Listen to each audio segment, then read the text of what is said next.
Hi friends, video నచ్చినట్లయితే like చేయండి, subscribe చేయండి. కావ్య రాజు దగ్గరికి వచ్చి చాలా కోపంగా, ఏంటండి మీకు పెళ్ళైన సంవత్సరానికి భార్యతో శోభనం జరిపించుకోవాలనిపిస్తే ఎంతకంటే మంచి ప్లేస్ ఎక్కడ దొరకలేదా? ఇదే దొరికిందా?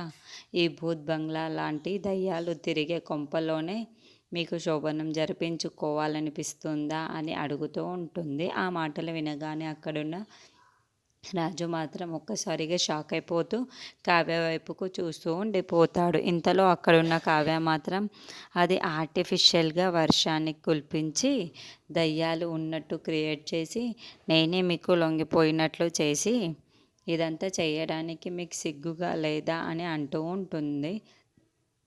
ఆ మాటలు వినగానే అక్కడున్న రాజు మాత్రం దీనికి ఇప్పుడు తెలిసిపోయింది, ఎలా మేనేజ్ చెయ్యాలి అని ఆలోచిస్తూ ఉంటాడు. ఇంతలో అక్కడున్న కావ్య మాత్రం, రేపు ప్రొద్దున్న మనకు పిల్లలు పుట్టి శోభనం ఎక్కడ జరిగింది అమ్మ అని అడిగితే అప్పుడు నేను వాళ్ళకి ఎలాంటి సమాధానం చెప్పాలి అని అడుగుతూ ఉంటుంది. మనకు పిల్లలు పుడితే ఆ విషయాన్ని ఎందుకు అడుగుతారు, మనకు ఎక్కడ శోభనం జరిగింది అని అడుగుతారా ఏంటి అని అంటూ ఉంటాడు. ఆ మాటలకి వినగానే అక్కడున్న కావ్య మాత్రం, మీకు ఎలాగైనా బుద్ధి చెప్పాలి, ఈ విషయాన్ని తీసుకువెళ్ళి అత్తయ్యకి బామ్మగారికి చెప్తేనే మీకు బుద్ధి వస్తుంది, నేను ఈ విషయాన్ని ఎలాగైనా అత్తయ్యకి బామ్మగారికి చెప్పేస్తాను అని అంటూ ఉంటుంది.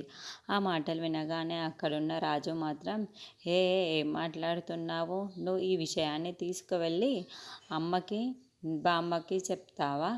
లేదు లేదు, అలా చెప్పడానికి వీల్లేదు, అలా అంటూ ఉంటుంది.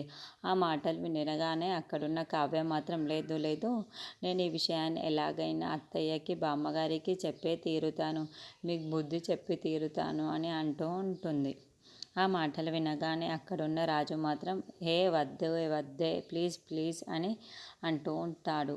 ఆ మాటలు వినగానే అక్కడున్న కావ్య మాత్రం, ఇంత మంచి ప్లేస్లో శోభనం జరుపుకున్నాం కదా, చెప్పొద్దు అని అంటూ ఉంటుంది.